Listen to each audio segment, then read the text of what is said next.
के कोयला डिपो में आग दिन ब दिन बढ़ती जा रही है। रोड सेल का ये कोयला डिपो सीसीएल के अरगड्डा एरिया के तहत आता है।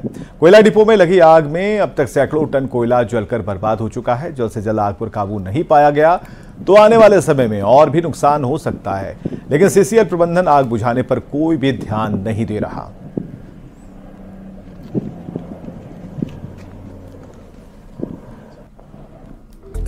भागलपुर के प्रॉपर्टी डीलर शंकर यादव के ठिकाने से 1 करोड़ 32 लाख रुपए कैश मिले हैं और आयकर विभाग की टीम ने उसके ठिकाने पर 17 घंटे तक छापेमारी की। फिलहाल छापेमारी खत्म हो गई है। जांच के लिए झारखंड से एनआईए की टीम भागलपुर पहुंची और कहा जा रहा है कि यह सारी रकम झारखंड के कुख्यात गैंगस्टर अमन साव के हैं और भागलपुर का प्रॉपर्टी डीलर शंकर यादव उसके पैसे को यहां खपाया करता था।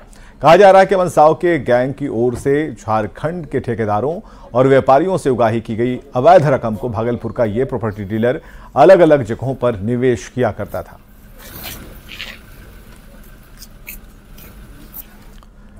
कांग्रेस विधायक इरफान अंसारी ने कहा है कि वो इस सरकार से बिल्कुल उत्साहित नहीं है और सरकार को जनता से फ्रेश मैंडेट लेकर वापस सत्ता में आना चाहिए। रांची में न्यूज 18 से खास बातचीत में उन्होंने कहा कि उनके राम यानी हेमंत सोरेन जेल में है, इसलिए वो बेहद दुखी हैं। अगर चंपाई सरकार में उन्हें मंत्री पद दिया भी गया तो वो मन से काम नहीं कर पाएंगे। हालांकि साथ में उन्होंने ये भी जोड़ा कि वो मंत्री पद के लिए बिल्कुल उपयुक्त दावेदार हैं और इस पर सरकार जनता से भी राय ले सकती है। उनसे बात की हमारे सहयोगी संजय सिन्हा ने।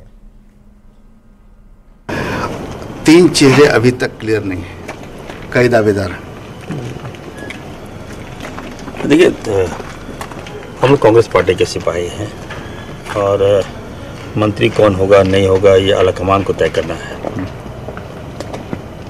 हम लोगों ने अपनी बात रख दी है, अब आलाकमान को फैसला करना है कि किनको मंत्री बनाया जाए किनको नहीं बनाया जाए। आप अपनी दावेदारी क्यों कर रहे हैं? आपको क्या लगता है कि आप दूसरों की तुलना में इतने मजबूत कैसे हो गए कि दावेदारी कर दिए? पोल करवा लीजिए, ओपिनियन ले लीजिए, पब्लिक का व्यू ले लीजिए, मार्क्स ले लीजिए। आपको कौन मंत्री किनको बनाना चाहिए आपको मिल जाएगा। आप हमेशा से हेमंत सोरेन को अपना राम बताते रहे हैं, खुद को हनुमान, तो आज की तारीख में कितना मिस कर रहे हैं? बिल्कुल मिस कर रहा हूँ। आपको मेरे चेहरे से लग रहा होगा मैं काफ़ी मिस कर रहा हूँ और अब एक मायूस सरकार टाइप का लग रहा है मुझे। वो चार्मिंग नहीं लग रही है, उदासीनता छा गई है, जनता में मायूसी है, काम में मन नहीं लग रहा है। अब लग रहा है कि जाके एरिया में जाके आदिवासी के घर में खटिया में जाके सो जाए, कहीं वहीं काम करेंगे। अब मंत्री बनने की चाहत भी अब नहीं रही, सच पूछ रहा हूँ। अब आपकी एक तस्वीर मुझे याद है कि आप हेमंत सोरेन से गले मिले थे और फुट कर रहे थे। जी जी, एक तस्वीर मैंने देखी थी। तस्वीर आज लगता है कि कहीं दिल में भावनाएं उमड़ रही है।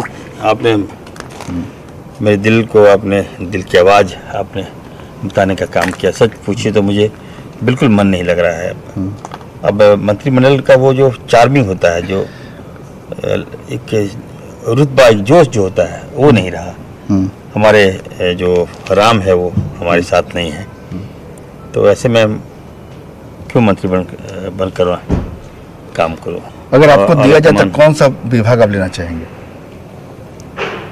देखिए, अगर मुझे देना चाहेंगे भी तो वो मन से काम नहीं कर पाऊंगा, मन उदास है। जिनके मंत्रिमंडल में शामिल होना चाहिए था, मैं वो चाहता था। एक युवा टीम होता तो एक अच्छी बात होती। इनका जी चाहता है कि अब फिर से चुनाव में जाएं और फिर से राम और हनुमान एक साथ हों। कैमरामैन प्रभाकर के साथ संजय कुमार सिन्हा, न्यूज 18 रांची। चंपाई सोरेन कैबिनेट का विस्तार 16 फरवरी को होने वाला है, लेकिन अब तक कांग्रेस कोटे के मंत्रियों का नाम तय नहीं हो सका। न्यूज 18 से खास बातचीत में महागामा की कांग्रेस विधायक दीपिका पांडे सिंह और खिजड़ी के कांग्रेस विधायक राजेश कश्यप ने कहा कि सब कुछ आलाकमान तय करेगा। दोनों नेताओं ने कहा कि मंत्री की कुर्सी मिलने पर वो पूरी जिम्मेदारी से दायित्व निभाएंगे।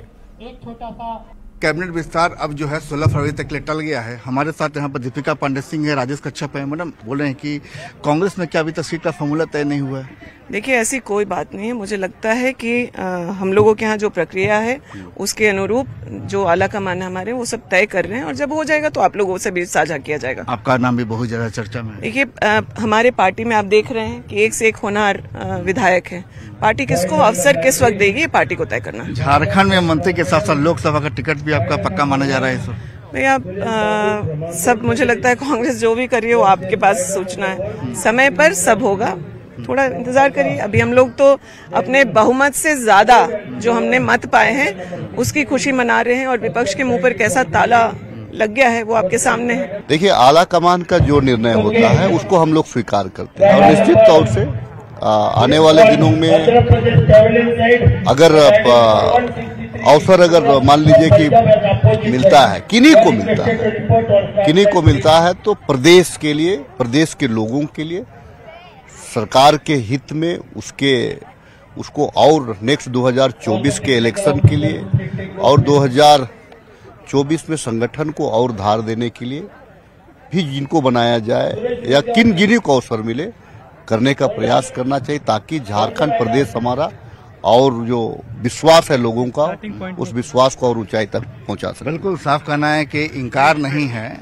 और ये भी कहना है कि अगर पार्टी मौका देगी तो इससे भी इनकार नहीं है। कुल मिलाकर विधायक जो है कांग्रेस के इंतजार इस बात को लेकर कर रहे हैं कि वास्तव में जो सीट शेयरिंग का फार्मूला है उनमें उनका नाम है या नहीं, पर इसका इंतजार कर रहे हैं। दावेदारी पर्दे के पीछे से पूरी है। कैमरा प्रभाग के साथ संजय कुमार सिन्हा, न्यूज 18 रांची। झारखंड हाईकोर्ट में पीएलएफआई नक्सली फुलेश्वर गोप की जमानत पर सुनवाई हुई और कोर्ट ने आरोपी के आपराधिक इतिहास को देखते हुए जमानत देने से इनकार कर दिया। साथ ही 28 फरवरी को शपथ पत्र दाखिल करने का निर्देश दिया और इसी दिन इस मामले में अगली सुनवाई होगी। एनआईए ने खुलासा करते हुए कहा था कि दिनेश गोप ने सरेंडर के नाम पर शेल कंपनी भव्या इंजीकॉम में 27 लाख रुपए की बड़ी रकम ट्रांसफर की थी और इस मामले में आरोपी 3 साल 6 महीने तक जेल में था। धनबाद पुलिस ने जम्मू तवी एक्सप्रेस ट्रेन लूटकांड का खुलासा करते हुए 2 महिला समेत 15 अपराधियों को पकड़ा है। एसपी अंजनी अंजन ने अपराधियों की गिरफ्तारी के लिए स्पेशल टीम बनाई थी। छापेमारी में 6 हथियार, 20 मोबाइल, 8 बाइक, 2 बोलेरो गाड़ी, 49,000 नकद और भारी मात्रा में सोना चांदी के आभूषण बरामद किए हैं। योजना बना रहे हैं, तो जब रेड किया तो हथियार के साथ कुछ लोग पकड़े गए और फिर इन लोगों के बताने के आधार पे कुल मिलाकर 15 लोगों की गिरफ्तारी हुई है। मैं बताना चाहूंगा कि पिछले 6 महीने में लातेहार और पलामू दोनों जिलों में करीब 9 कांड डकैती से और रोड रॉबरी से संबंधित हुआ है, जिसमें ये लोग संलिप्त रहे हैं। एक जो जम्मू तवी एक्सप्रेस में भी ट्रेन डकैती हुई थी, वो भी इसी टीम ने किया था। तो हम लोगों ने इन लोगों को गिरफ्तार किया। इसमें साथ में कुछ स्वर्ण और चांदी के जो आभूषण के ज्वेलर्स होते हैं, तो उन लोगों की भी संलिप्तता आई है। वो लोग लगातार डकैती का और लूट का सामान खरीदते थे कम दाम। बेंगलुरु और दिल्ली की तर्ज पर रांची को संवारने और निखारने की तैयारी चल रही है। रांची नगर निगम के नए अपर आयुक्त कमलाकांत गुप्ता ने बताया कि बेंगलुरु और दिल्ली के कचरा प्रबंधन मॉडल को अपनाने पर विचार विमर्श चल रहा है। इससे रांची की खूबसूरती तो बढ़ेगी ही और सॉलिड वेस्ट मैनेजमेंट के जरिए सेग्रीगेशन भी बेहद आसान हो जाएगा। प्रबंधन में हम लोग सॉलिड मैनेजमेंट के क्षेत्र में जो व्यवस्था है उसको और सुदृढ़ बनाते हुए हम लोग उसको कंप्लीट रूप से एक ऐसी व्यवस्था बनाने का प्रयास हम लोग करेंगे। व्यवस्था अभी भी है, लेकिन और सुदृढ़ उसको कैसे किया जाए जिससे ये कचरा ठोस प्रबंधन बहुत सुचारू रूप से कार्य कर सके। इसको हाईटेक और करने की आवश्यकता प्रतीत। चाईबासा के जोड़ा तालाब में फैली गंदगी की वजह से तालाब का अस्तित्व खतरे में है। गंदगी, जलकुंभी, झाड़ी और कचरे से भरे इस तालाब की सफाई के लिए करोड़ों रुपए का फंड दिया गया, लेकिन तालाब की साफ सफाई का काम पूरा नहीं हो पाया और ऐसे में गंदगी के चलते बीमारी फैलने की आशंका बढ़ गई है। ज्यादा जानकारी दे रहे हैं रुपेश प्रधान। चाईबासा शहर के जोड़ा तालाब क्षेत्र में मौजूद हूं और ये जोड़ा तालाब क्या है कि ये जो आप पीछे जो देख रहे हैं ये वास्तव में एक तालाब है, लेकिन अभी ये तालाब के स्वरूप में इसलिए नज़र नहीं आ रहा है क्योंकि ये जलकुंभियों और झाड़ियों के चपेट में पूरी तरह से अपना अस्तित्व खोता जा रहा है। और ये जोड़ा तालाब इसलिए कहा जाता है कि हाँ ये एक तालाब है और कुछ दूरी पर आगे और एक तालाब है, इससे सटा हुआ बीच में रास्ता है और बगल में और एक तालाब है। लेकिन इस तालाब, दोनों जो जोड़ा तालाब 2 तालाब हैं, इनका अस्तित्व खतरे में है और लगभग इसका अस्तित्व मिटने के कगार पर है। कई वर्षों से जलकुंभियों और झाड़ियों के चपेट में आने से ये पूरी तरह अनुपयोगी हो गया है। फॉरेस्ट विभाग के द्वारा कम से कम 2 दर्जन से ऊपर कोबरा को पकड़ा जा चुका है और उसका सबसे बड़ा वजह है ये तालाब तो बंद कर दिया गया। इसकी राशि थी, मैं यहाँ का पूर्व वार्ड पार्षद रहा हूँ, इसकी राशि थी 6 करोड़ 13 लाख रुपया, जिसे जेबी तुबिर जी के द्वारा प्रयासरत करने के बाद ये जोड़ा तालाब की सफाई शुरू हुई थी। इसमें काम भी शुरू हुआ, परंतु सरकार के बदलने के बाद इस तालाब राजनीति का शिकार हो गया। यहाँ सब आसपास के निवासी लोग का यहाँ कचरा फेंकना ला के, जिससे प्रदूषण फैल रहा है, प्लस यहाँ पूरा मच्छर पनप रहा है, जिससे हमारे घरों में भी असर पड़ता है। इसका यहाँ से गंदगी फैलती है, बदबू आती है, जिसका असर हमारे एरिया में पड़ रहा है। तो नगर परिषद को इस पर गंभीरता से संज्ञान लेना चाहिए और आगे इसका जीर्णोद्धार किया जाना चाहिए। रुपेश प्रधान, न्यूज़ 18, चाईबासा। और रांची के सिद्धो कान्हू साइकिलिंग स्टेडियम में नेशनल स्कूल गेम्स के तहत साइकिलिंग प्रतियोगिता शुरू हुई, जो 12 फरवरी तक चलेगी। इसमें कई राज्यों के खिलाड़ी शामिल हुए। कांग्रेस विधायक दीपिका पांडे सिंह और आयुष कश्यप ने प्रतियोगिता का शुभारंभ किया।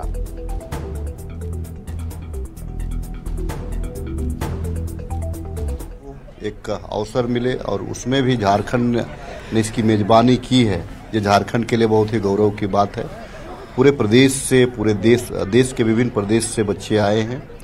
निश्चित तौर से इससे झारखंड के प्रति उनको भी जानने का एक अवसर मिलेगा और खेल के माध्यम से झारखंड में अपना नाम को फैलाने का अवसर मिलेगा।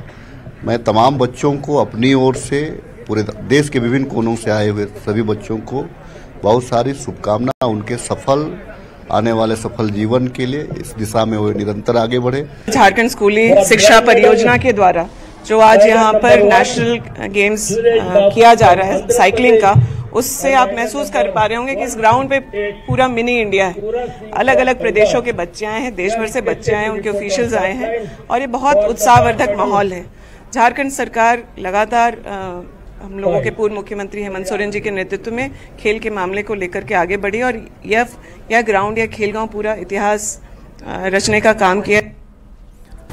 धनबाद के जीवन ज्योति स्कूल में आए विदेशी मेहमानों का दिव्यांग बच्चों ने स्वागत किया। उन्हें विदेशी मेहमानों ने रोटरी क्लब में हुई कई गतिविधियों में हिस्सा लिया और साथ ही बच्चों की वोकेशनल ट्रेनिंग भी देखी। इस मौके पर कई सांस्कृतिक कार्यक्रम पेश किए गए।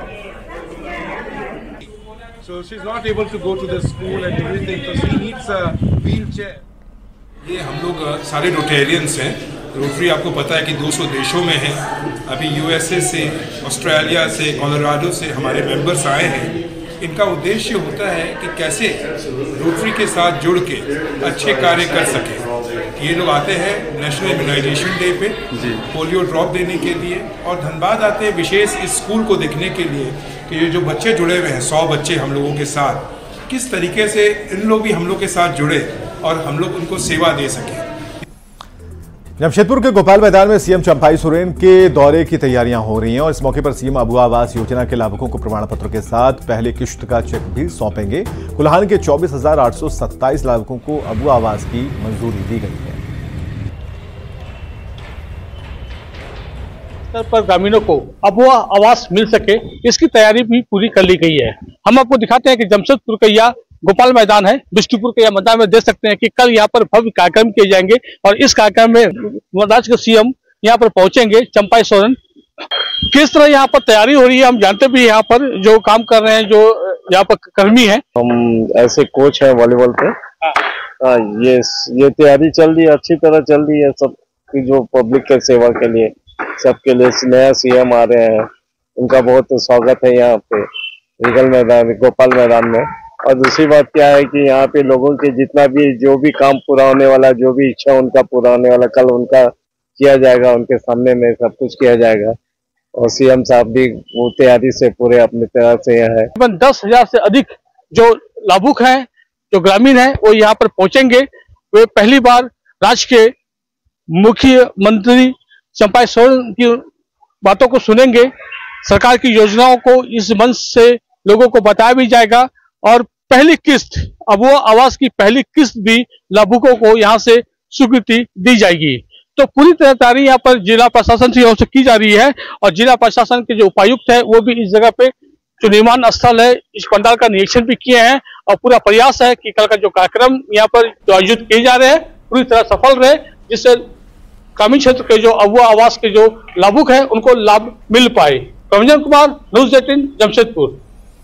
पलामू में 10 फरवरी को मुख्यमंत्री चंपाई सोरेन के दौरे की तैयारियां चल रही हैं और मुख्यमंत्री मेदिनीनगर के शिवाजी मैदान में लाभुकों को अबुआ आवास योजना की पहली किश्त का चेक सौंपेंगे। सुरक्षा को लेकर प्रशासन की तैयारी अंतिम चरण में है। जानकारी दे रहे हैं नील कमल। चंपई सोरेन का दौरा है। पलामू में मेदिनीनगर में कार्यक्रम रखा गया है। अबुआ आवास योजना को लेकर के यहाँ पे जिला प्रशासन द्वारा कार्यक्रम का आयोजन किया जा रहा है, जिसमें कि अबुआ आवास योजना के पहली किस्त की राशि जो है यहाँ से लाभुकों को के बीच वितरण किया जाएगा। इसको लेकर के यहाँ कार्यक्रम का आयोजन किया जा रहा है। मेदिनीनगर का ये शिवाजी मैदान है, जहाँ पे आप देख सकते हैं कि टेंट लगाने की तैयारी यहाँ चल रही है और 10 फरवरी को यहाँ पे मुख्यमंत्री चंपई सोरेन पहुँचेंगे और ये पूरी तरह से जिला प्रशासन का ये कार्यक्रम है। और इसमें अबुआ आवास योजना के पहली किस्त की राशि वितरण के अलावे भी और भी कई कार्यक्रम है, जिसको लेकर के पूरी प्रशासनिक तैयारी यहाँ की जा रही है। उपायुक्त शशि रंजन लगातार अधिकारियों के साथ बैठक करके इस कार्यक्रम की तैयारी को लेकर समीक्षा कर रहे हैं। आपको बता दूं कि ये मुख्यमंत्री बनने के बाद चंपई सोरेन का पहला दौरा पलामू में होगा, तो इसको लेकर के भी प्रशासनिक अधिकारियों में खासा तैयारी को लेकर के अधिकारियों के साथ, जो जिले के अलग अलग अधिकारियों के साथ उपायुक्त बैठक कर रहे हैं। अब कार्यक्रम को लेकर के पूरी तरह से तैयारी में जुट गई है। नीलकमल, न्यूज़ 18 पलामू। झारखंड के डीजीपी अजय सिंह ने चतरा में शहीद दोनों जवानों को भावभीनी श्रद्धांजलि दी। साथ ही नक्सलियों को चेतावनी देते हुए उन्होंने कहा कि जवानों की शहादत बेकार नहीं जाएगी, एक एक करके नक्सलियों से बदला लिया जाएगा। पिछले दिनों अफीम की खेती नष्ट करके लौट रहे चतरा पुलिस के जवानों पर टीएसपीसी नक्सलियों ने हमला कर दिया था, जिसमें 2 जवान शहीद हो गए थे। होने के बाद 2 पुलिसकर्मी हमारे शहीद हो गए, कुछ घायल हुए, तो ये बहुत अनफॉर्चुनेट है। और चूंकि किसी भी कोई कैंपेन निकलता है, कुछ होता है, तो उसमें नुकसान होने की भी चोट रहती है और सफलता मिलने की भी उसमें उम्मीद रखी जाती है और होती भी है। तो ये कल की दुखद घटना, अनफॉर्चुनेटली इसमें कुछ हम लोग को सेटबैक मिला है, तो इसका पूरा अभी परीक्षण करेंगे, एग्जामिनेशन करेंगे कि कहाँ कमी रह गई थी, क्या कमी रह गई थी, और उसके बाद ये कोशिश होगी कि इस तरीके की घटनाएं दोबारा ना हो।